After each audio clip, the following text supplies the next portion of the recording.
Can and friends. Good morning. Good morning. Good morning. Good morning. Welcome to our next. This is, good Lord, I almost overcounted. This is our 28th shared time together. So welcome. Today in Zoology 2700, we are going to dip our toes for the first time, but not the only time, into the hexapods. Remember, we've been in the arthropods for a while. We spent a long time with the chelicerates, and we're not done with them yet.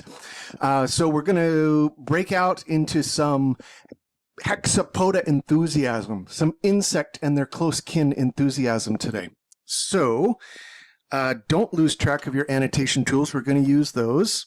And start out in an enthusiastic way. First of all, right hand up, left hand up, self 5, you're done. That's species assignment. Well done. And lots of you are done your next case study. And the rest of you are going to give yourself a self 5 for not forgetting to do the case study before 11 o'clock or 9:30, sorry, to whatever the deadline is, 9:30 tomorrow morning. All right. Let me clear these. You can do that later. Where have we been? We spent some time last time together talking about ticks and mites, and maybe perhaps mites don't exist, but then they do, and they exist on your face, and we prepared you for your explorations that you're going to be doing in your Lab 7-8 combo this week. Part of that exercise is going to be looking for the face mites like that Demodex that sits on your face. And we talked about the gourmet industry that has grown up and the grassroots industry that has grown up around entomophagy, around the long-term process that we've had, our species has had, of eating insects. And we're not done with that yet. We're going to start out there today once we talk about where we're going with the hexapods. And so we're going to do that in kind of guided by the Dunn et al. Phylogeny, right? We're within the arthropods, that big most species diverse tip of our roadmap to the invertebrate diversity, the Dunn et al. Phylogeny. And we're going to use now that we're in that neighborhood, we're going to pull out some more specific roadmaps within the hexapods, and we're going to talk about their synapomorphies. All of this is going to sit under the umbrellas of the course in thinking about these active verbs, appraising, synthesizing, and interpreting, thinking about the effect of coevolution, of evolution along with another taxa. In this case, plants, how that's affected hexapods, how they eat, how they see, how they move. In particular, we'll focus on flying and how they grow and how they breathe. And how they grow and how they breathe, we're going to bring in some of the details we've already talked about with the ecdysozoans, this kind of group writ large that includes the arthropods, that includes the insects that molt. Okay. So when we're talking about the hexapods, chapter 22 is a nice, big, chunky, thick one. And in fact, you can continue in your education here at the University of Guelph and take a course specifically about the insects, specifically about hexapods writ large, which is amazing. And I would really encourage you to take it. But so in the long list of the synapomorphies for this group, one of the things, some kind of highlights that I'm going to pull out here include the fact the highlights I'm going to pull out include some of the details that we've already talked about with other arthropods and with other ecdysozoans. Okay, we're going to diversify them. So gas exchange via tracheals and spiracles. So there's no lungs in this group, right? So diffusion is really important. This is a big group. But diffusion is still how we're getting oxygen in. The legs are uniramous, and when we have talked about, we've talked about the legs, the jointed legs, not segmented, but the jointed legs of arthropods before. And we're going to do more of that on Wednesday when we talk about the crustaceans, because the crustaceans can have biramous legs, where their legs are serving multiple purposes. Like your leg not just moves you around or swims you around, but also respires. And Malpighian tubules. We've talked about Malpighian tubules in terms of getting rid of metabolic byproducts for several groups, and this is one of the key ones that we're going to introduce it today. And if you stick around into 3700, we'll spend a long time thinking about Malpighian tubules when we deal with kind of excreting toxins and the challenges that the invertebrates kind of surmount there. The insects is a big group. I'm excited about them. I am an insect enthusiast. I'm an animal enthusiast, but I'm an insect enthusiast. And part of the reason is this, that there are maybe, and this is an estimate that's come out of the UK, maybe 10 to the 18th individual insects in the world. So for every one of us alive today, every human alive today, there are probably 200 million individual insects. And compare that with the 25 to 60 individual birds that there are per person. This is not just the most diverse group, it's the most numerous of the metazoans. Now, one of the amazing things about them, and so this is, you've seen the characters that are listed in the Brusca text, and this is kind of my own kind of moving through and thinking about the tagmata, that we've got a thorax, an abdomen, and a head, so the three sections. We'll talk about the development and different development strategies, holo or ametabolous or hemimetabolous development, and how those have different effects on the coevolutionary strategies or the effect of coevolution as it's had on other taxa. We'll talk about wings and flying and the fact that those things are, the wings, that when they're there, these are not appendages. Like for all the things we've seen appendages do in the arthropods, in the insects, like they are the slime papilla, they are all the mouth parts. Those are all kind of legs. The wings aren't legs. The wings are not adaptations of legs. They are little flaps of the ectoderm. It's like you kind of wore your sweater around long enough and you're like, what I'm going to do now with my sweater, my ectoderm, is fly. So the other thing, before we get too far into the incredibleness of the characters, of the features, of the morphological adaptations of this group, is not to forget, from a phylogenetic perspective, this is rather like high grading. So you've got your bits and bytes or your checks or whatever, and you're kind of just pulling out the things that you like to eat. So this is it's the hexapods. They are a monophyletic group, right? So hexapods defined as the insects and their close relatives, the Collembola, the Dipplera, and the Protura. So that is a monophyletic group, but it exists within a larger monophyletic group that we're going to expand on Wednesday, called the Pancrustacea. Crustacean, the crustacean nation. The crustacean is not a monophyletic term. I'm going to give that kind of story away, blow that spoiler alert for Wednesday's lecture. And that's important when we think about how easily we eat a lot of things from different lineages, different crustacean lineages, but some human cultures have phobias about eating things within this particular pancrustacean lineage, within the insect lineage. So that's where we're going to pick up in just the last couple of elements about thinking about entomophagy that we started on Friday.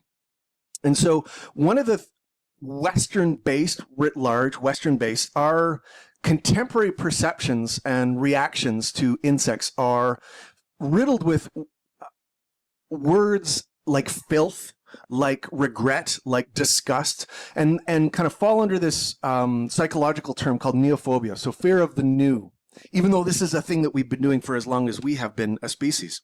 So this neophobia is a thing that researchers have begun to study in association with, in North America anyhow, with sushi. How a student or a person responds to sushi really predicts their attitudes to eating insects. Now, we've also seen in pop culture, like with this gift down here is of the realization in the post-apocalyptic thriller Snowpiercer that the train that carries all of humanity is being fed insects, and it's done with shock and disgust, and it's like a da-da moment. But in fact, it's like, well, it's amazing. If all of humanity is going to be collapsed to living on a train, that's probably the way that you're going to want to eat. So these researchers who aligned associations with sushi with predictions about how people will respond to insects, they used it as a predictor for that acceptance.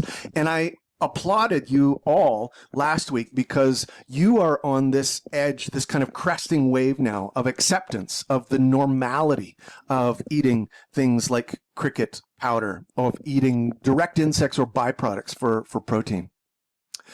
And some of the great questions that happened after the lecture involved questions of choice, of vegetarianism, that it would be, yes, this is great. This is a great ideal low energy solution to protein, but it's not something that I would choose to do. And one of the things that the food industry is kind of obliged to do a better job of communicating with the customers, with you all, with us all, is the fact that we are already eating a lot of insect byproducts already. This dye that was used in a lot of different kind of ready tinged drinks from Starbucks, caramel dye is created from the scale insect, coccinelle. That dye is created from the scale insect. And for any product that you go out and if you go to No Frills, whatever grocery store you go to, that food that's passed through inspections or different production criteria from the Canadian Food Inspection Agency, or if it's from the US, from their analog, there are acceptable levels of insect filth for any product. And that is the word that they use. So your can of tomatoes can have 2 insect larvae per can. If you buy ground thyme, there can be an acceptable average of 325 insect fragments per 10 grams. Your sauerkraut can have 50 thrips in it. Your raisins can have 10 or whole or more equivalent insects. And the ground pepper that you're putting on your food can have 475 or more insect fragments per 50 grams.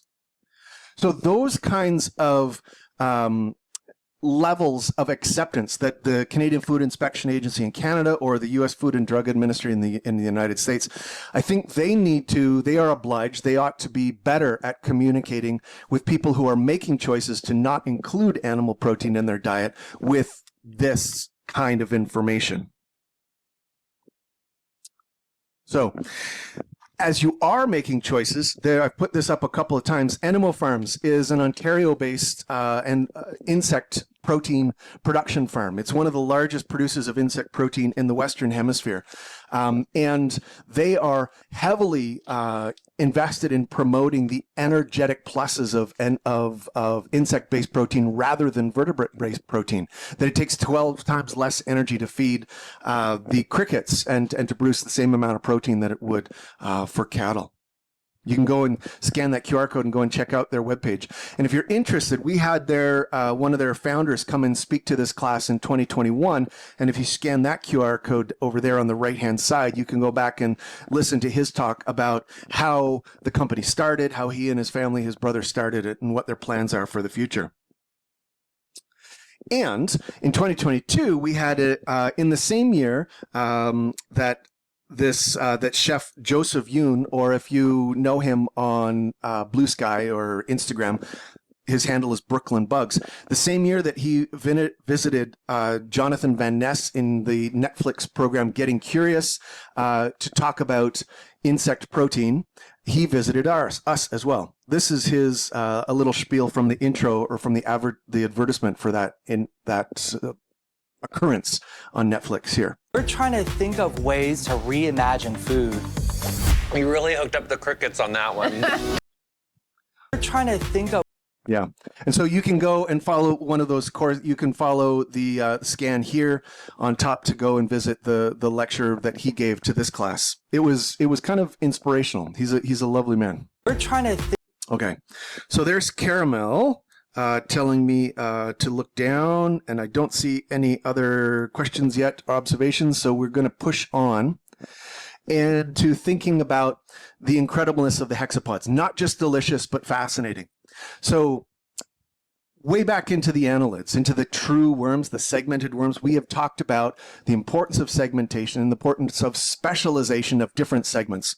So we know from our time with the chelicerates that there are multiple segments that are specialized into a region, one of the tagma of the hexapods, into the head. So we've got things that used to be legs deep into evolutionary time that are now all of the jaw parts and the maxillae and all of the kind of the tongue and the mouth parts and the antenna. These are all different segments inside of the head. Then we have the thorax, the central segment that has the legs, 6 legs, 3 on each side. And then we have the abdomen, which keeps a bunch of different things from the gut and all sorts of the Malpighian tubules and all sorts of amazing products there. So writ large, this is the simplest drawing. This is the drawing that you can make. Margaret Atwood drew this for me once, and I produce it or try and reproduce it all the time. An ant, 3 circles, 3 sticks, and then 2 hockey sticks at the top. Right? That's a family level insect identification that you can make with a friend or a relative in kindergarten, which is kind of amazing because family level insect identifications are not easy. We're into some new phylogenetic hypotheses, and of course, do not worry because A, you know most of these groups already. I will hopefully convince you of that. And also, if you were going to see this on an evaluation, you would see it. You would have it. You'd be able to zoom in and ask questions about it. Okay, but let's add some color to it. Say writ large, what are the hexapods? So the hexapods include these close relatives. We're going to exclude the crustaceans at the bottom that I haven't colored. Those are going to come in on Wednesday. But the entognaths, so things like Collembola, Diplura, and Protura. For a question of time, we're going to focus principally on the Collembola for that group. But then we have, so entognaths and ectognaths. Gnath means, so I'm butchering that pronunciation, but it's the jaw, it's the mandibles. So there's kind of 2 placements of internal or external, ento or ecto, that make up 2 large clades here. And then that includes paleopterans, ephemeropterans. You know those are like your dragonflies and your damselflies and your mayflies. And then the neoptera, so things like your true bugs and your grasshoppers, and then your holometabula. So that's the classic, like your flies, your beetles, and your hymenoptera. That's all. So these are words you already know. Taxa you already know. Let's talk about some of their specializations. So in the entognath, picture a Collembola. The mouth parts are sunk into a depression in the head. They don't fly, they have no wings, and they have really inefficient methods for preventing one of the most strict abiotic pressures that the insects face, which is with which the hexapods face, which is desiccation. So after moving from the aquatic, from the marine into the terrestrial environment through evolutionary time, drying out, heating up and drying out remains one of the biggest challenges, the day-to-day challenges. They're ametabolists. So a small Collembola, a growing Collembola looks like a big Collembola, like an adult, but it's just littler. Then ectognaths. These are mouth parts not in a pocket. They have compound eyes and ocelli, so simple eyes, and then the compound eye, the big kind of fly, classic fly eye that's made up of all the little ommatidia. That's a characteristic for the ectognaths. And these are, in the strict sense, these are insects. Then neopterans can flex their wings over their abdomens, but they can't fold them. So not dragonflies, not damselflies. And then the holometabolists, the beetles, butterflies, flies, and wasps and ants. So let's talk about the Collembola quickly, or put the entognaths in a phylogenetic state. So we've got the ectognaths over here, and that's that's insects writ large down here in this great big triangle. And then these guys, so Fulsimia candida, that's a classic kind of a model taxon of a Collembola. And Collembola are things, if you haven't seen them before, this is what some of them look like. They're kind of amazing and kind of Muppet-like and kind of gorgeous. They have, like the group does, entognaths, so they have recessed mandibles. They tend to eat things like fungal associates, and their diversification through time is linked to the diversification of fungi more than it is to the diversification of plants. Their Malpighian tubules are vestigial or absent, and they have these amazing group-specific adaptations here. One of them is a furcula. So that's kind of a spring that's sprung up underneath between the legs that has a trigger right around your solar plexus that if it fires, as this one has here, usually this is kind of wound up underneath the body. It's fired because it's tried to leap away. Springtail is the common name for this group. They also have what's called a coliphore. And the coliphore is a little tiny organ that kind of reaches out almost like your breathing apparatus when you're snorkeling. But for them, it reaches down to help connect them to wet surfaces so that they don't dry out. And the dances that are going on right there, these are mating dances between males and females. So quite complicated mating rituals. So here's a zooming in and a look at the mouth parts. We've got the clypeus, kind of the front lip, and the mandibles in yellow, and the maxilla in green. And these are the earliest mouth parts in kind of hexapod or insect that appeared to pierce and to slice through material, through growing material. And the maxilla, the green parts, kind of help stabilize the mandibles and allow them to penetrate, in this case, not plant walls, but thin walls of fungi.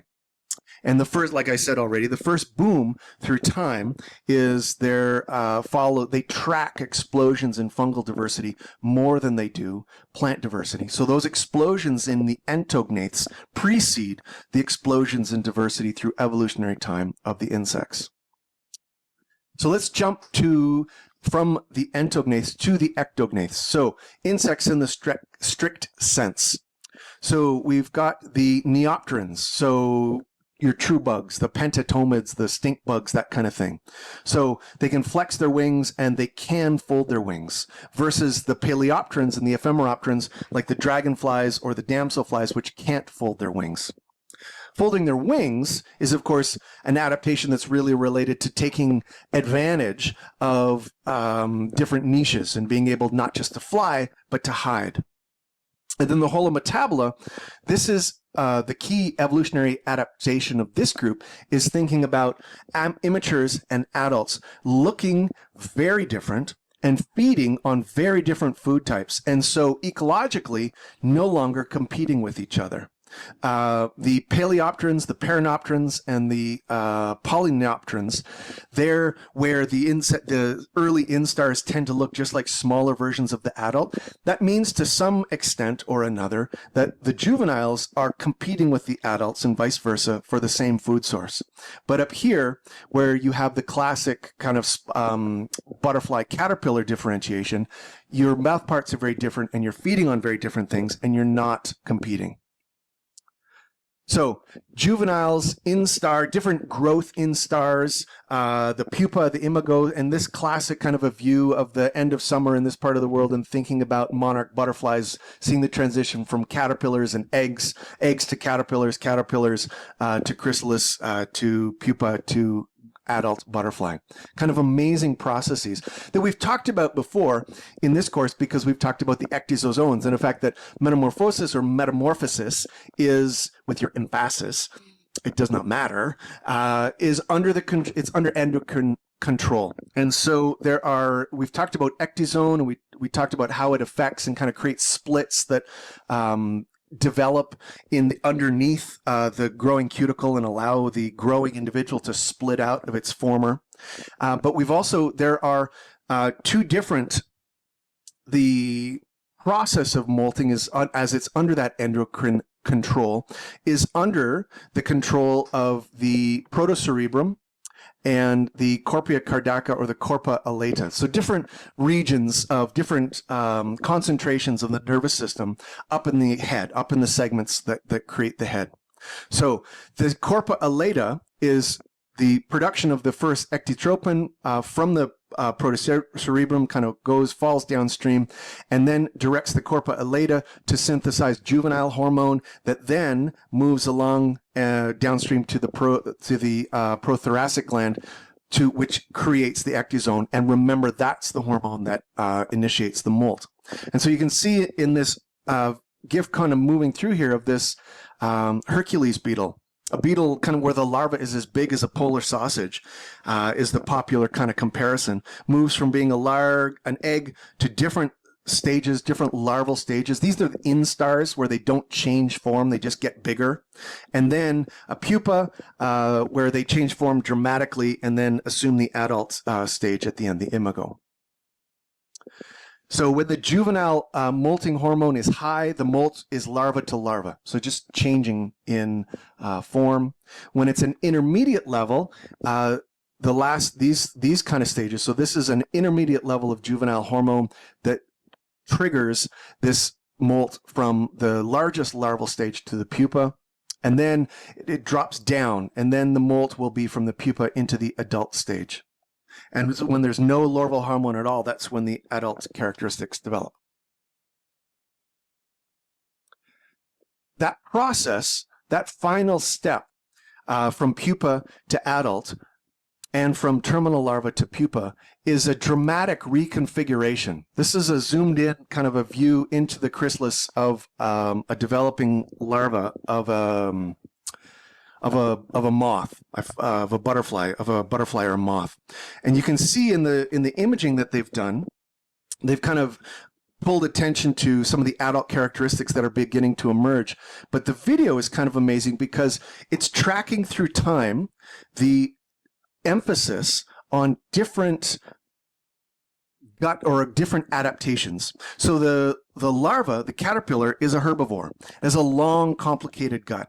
Okay, but not very many tracheoles because it doesn't move very quickly. Tracheoles are what allow you to respire. Right?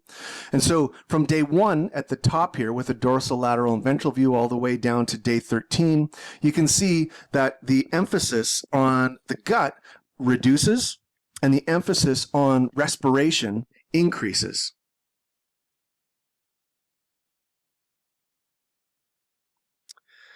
Now, what do they, here's Caramel and my...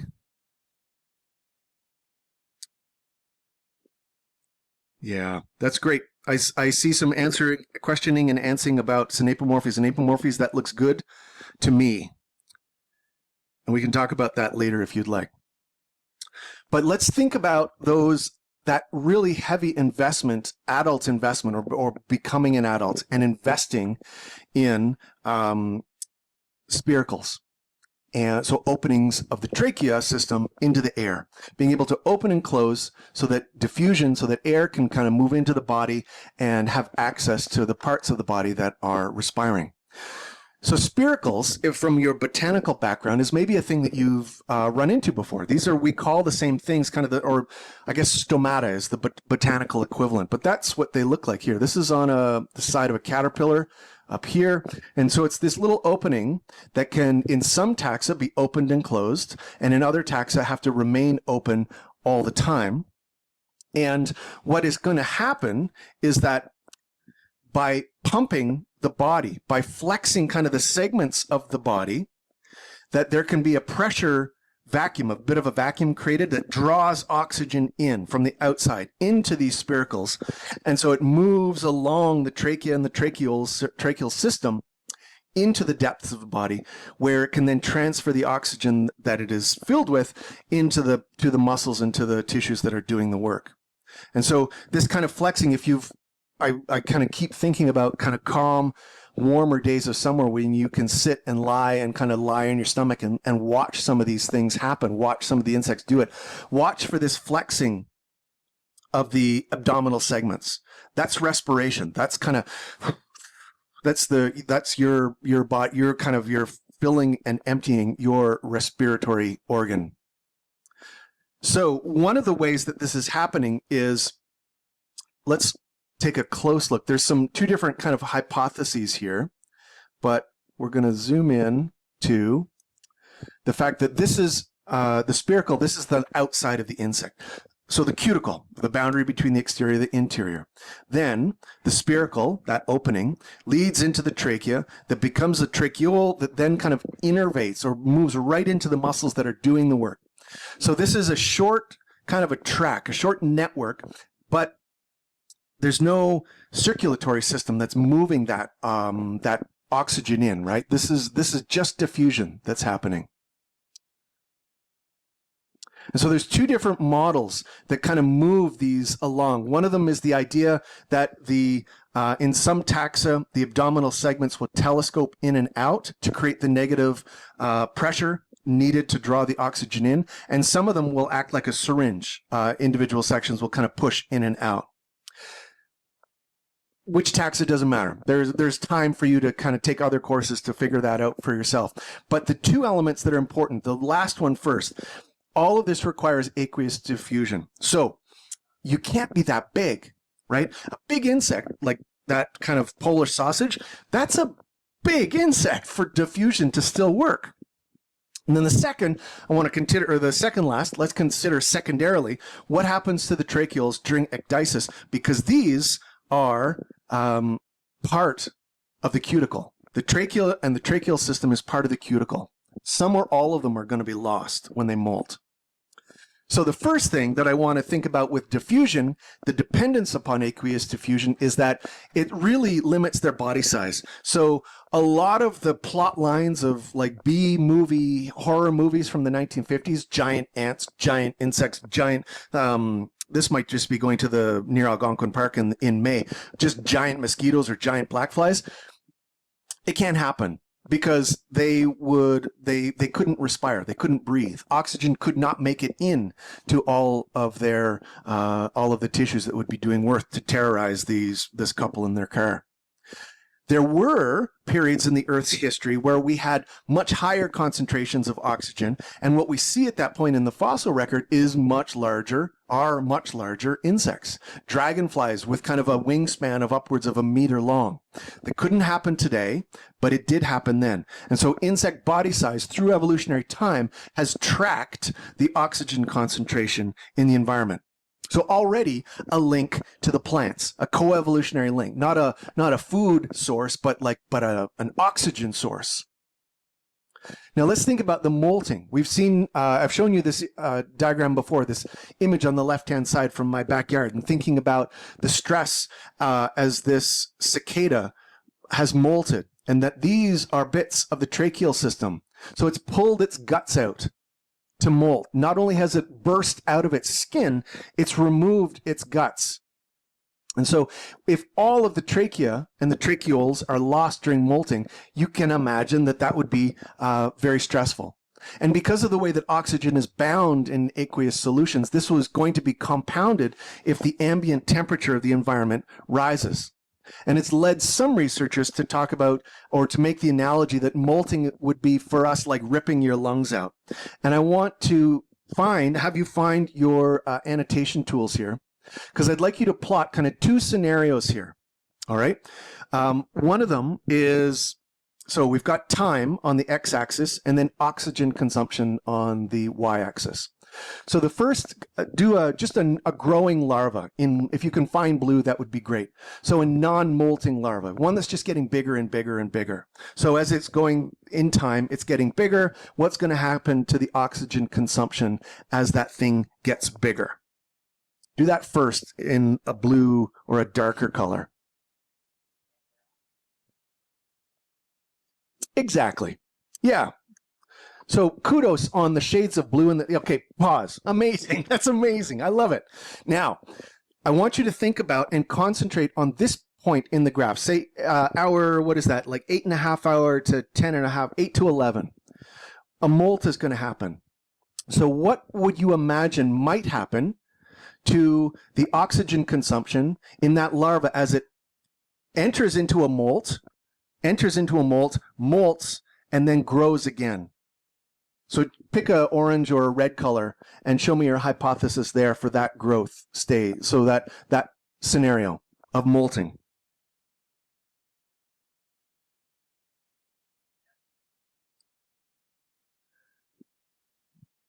Guys, this is awesome.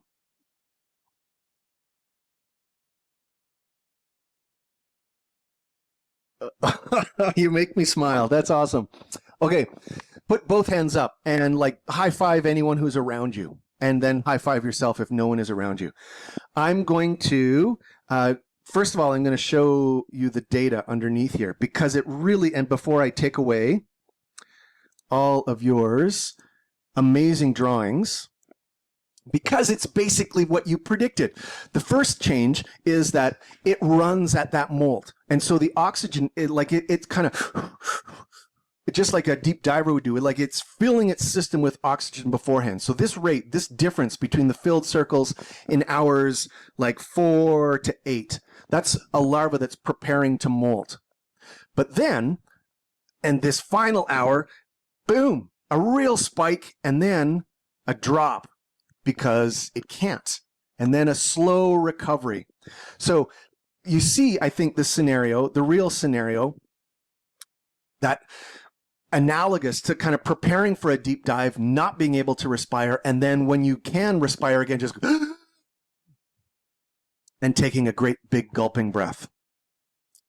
So let's move from respiration and thinking about molting to thinking about segments that are in the head and about the mouth parts and how they feed. So hexapod mouth parts were originally designed for cutting and chewing.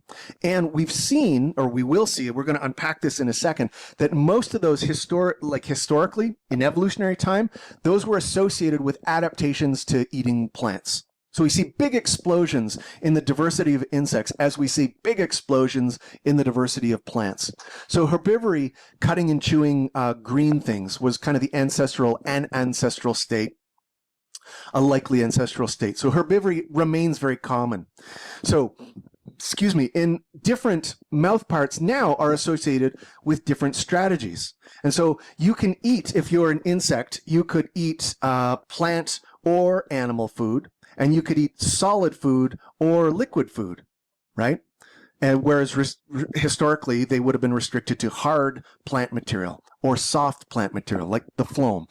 So one of the first adaptations that we see is, instead of kind of herbivory and chewing, is a stylet to pierce and to suck out material on the inside. So this ground plan has been modified to now where we see parasites, carnivores, parasitoids, liquid diets. So a long maxilla with a labial palp, or the labium here in a black fly that's really about kind of sponging up different bits of blood, or piercing material of the insect in a biting fly that's going to pierce into a cell and draw out some blood. All of those based from the same ground plan. And if we blow up kind of an ancestral insect head here to look at the different areas, you can see we've got this clypeus, or the front lip. We've got a labrum, or an inner, like a tongue almost, an inner lip, a mandible, and then these maxilla, the kind of the parts that you see, these segments of the head that are moving food into and towards the mandible and either holding them straight so while they can cut, or bringing them into the mouth so that they can feed on.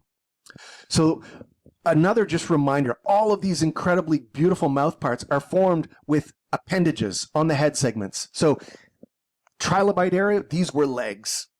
Amazing. Omnivorous insects, cockroaches, the mouth parts are still for biting and chewing, like we said, likely the basic ancestral design. But we've seen all sorts of modifications for different feeding, and in the same species, we see modifications for different feeding, particularly in the holometabula, where the larvae and the adults feed on very divergent, or reside in very divergent niches.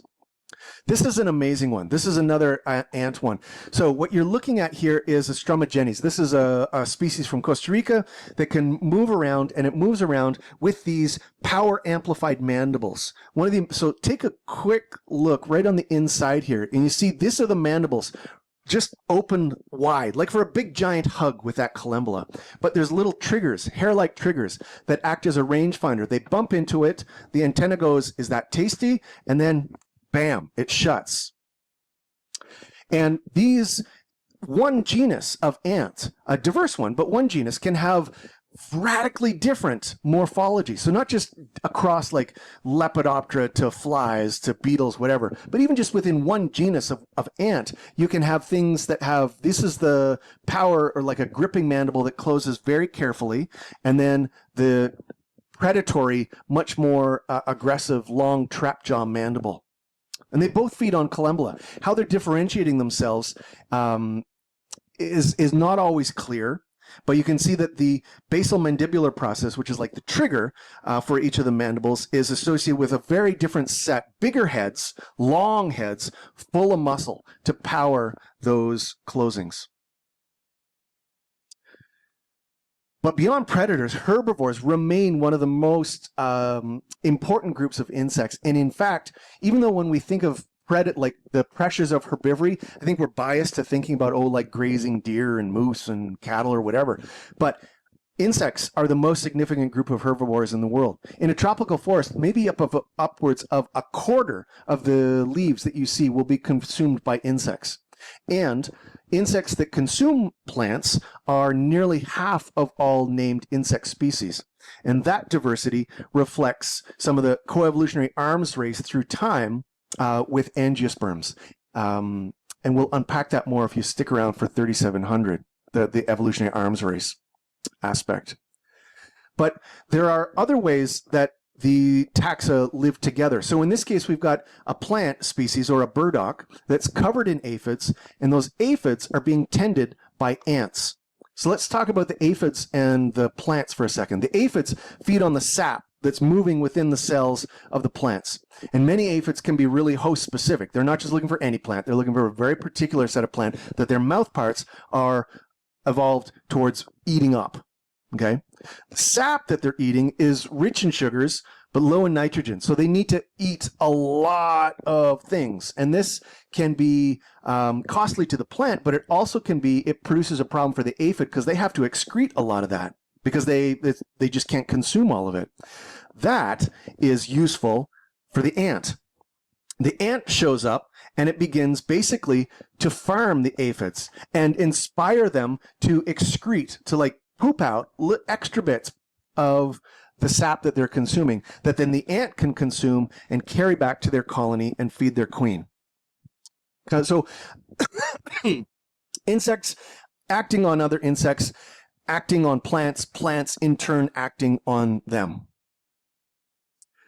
And if we see if we go backwards and look through evolutionary time to like, here's the time at the past. So there's the start of the Permian extinction. We've got the Triassic, the Jurassic, and the Cretaceous.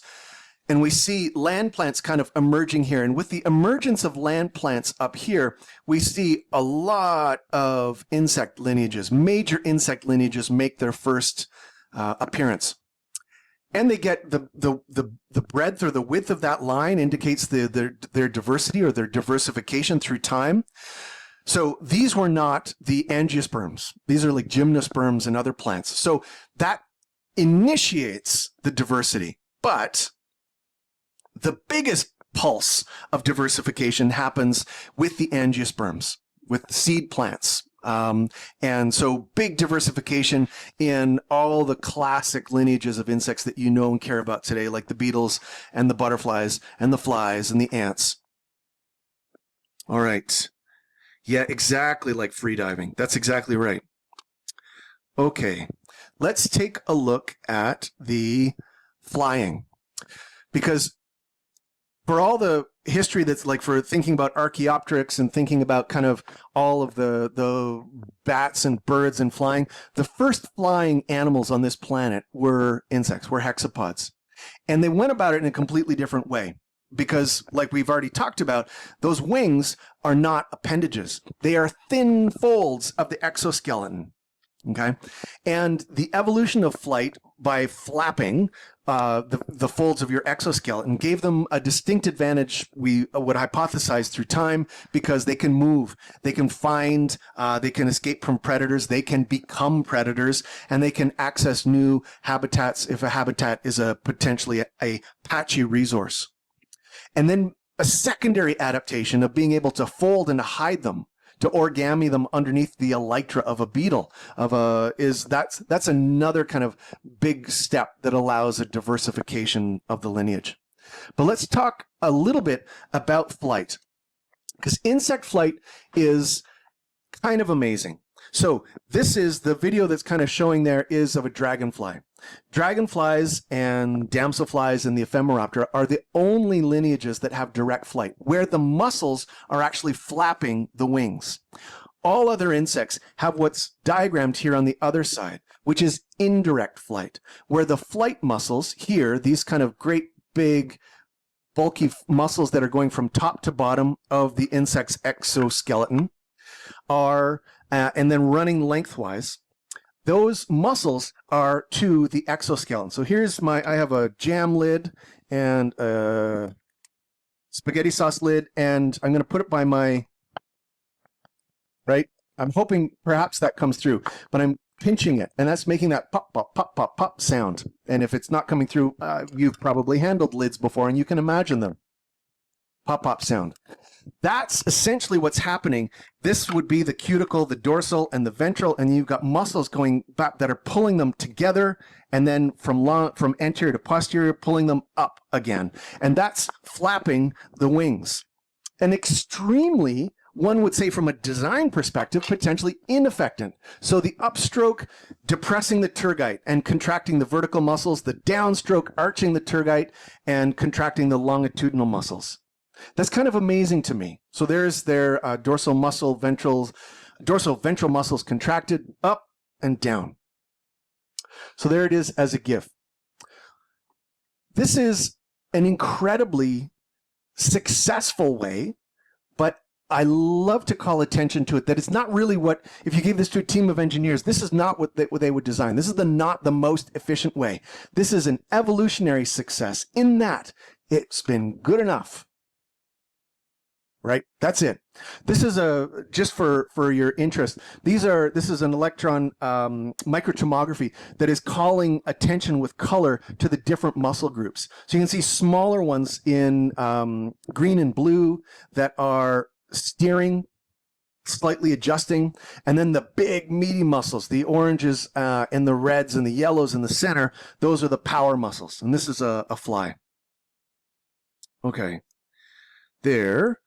I see we have, I don't think there's any new questions. Let's talk briefly at the end here about eyes.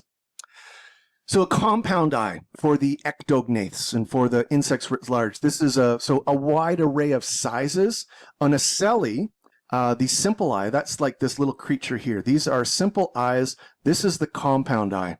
So ommatidia is the plural for the ommatidium, the individual eye, and they can have thousands of them or several of them. This is the collembola head, and this is the fly head. Both of them live in the leaf litter in Costa Rica. Now, one of the incredible adaptations about hexapod eyes is that they see things that we cannot because they have sensitivity to wavelengths that we are not. And so we often see phototaxis, like a response to a visual cue that is based around ultraviolet or polarized wavelengths of light rather than the visible wavelengths that we are restricted to. Flight muscles, where are they located? They're in the thorax. So their flight muscles are in the thorax. So just look down at that question. So this to us is a buttercup. This is what the buttercup looks like to an insect eye that's receiving different wavelengths of light, and essentially it's being given a landing path to facilitate the pollination of that plant. And these highly complicated structures, these highly complicated eyes, can also have ommatidia that do different jobs. They're better at motion. They're better at some longer wavelengths or shorter wavelengths. So you can see here the ommatidia on the side have different kind of specializations. And then classically in male flies, there's like the cool guy sunglasses. That's the love spot. And it's an area that both males and females can use to track not prey, but to do mating flights, to impress or to choose amongst between the sex that is doing the mating flight. So that's kind of an amazing thing about the eye. And so here is on the left-hand side what we see and would describe as the cabbage white butterfly, right? Plain butterfly, photographed on the left-hand side in wavelengths that are visible to us, and then under ultraviolet light. And so these are the males and the females. So there are males on the left, females on the right, I believe. And just as a reminder that to use the words to see as to understand, we just got to stop doing that. There's so much bias within our own species, a sighted bias, but it just calls attention to the fact that we don't understand the world and we do not see the world. Even the world that is looking at it with eyes, not even thinking about smellers and tasters, but this is just showing us that we don't see the world the same way at all. And so we've exhausted our time and our cat. So where have we been? We've talked about entomophagy and the synapomorphies for the hexapods, the character states that define all that are shared amongst all of the groups we're talking about today. And ectognaths being writ large, the insects. We're not done with the hexapods. I think a week today we're going to talk about them some more. What's happening next? On Wednesday we're going to be talking about crustaceans and myriapods. Oops. In the lab, you've got an amazing lab this week, arthropods and facial mite sampling. So it's the kind of combination of labs 7 and 8. Make sure you go through the pre-lab material before you go to your lab. Also, what else to be working on? Well, don't forget your case study is due on March 17th at 9:30, and your lab exam is coming up, so you can prepare for that.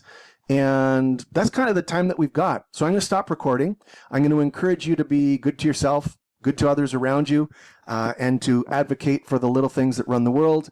And we'll see you asynchronously on Wednesday.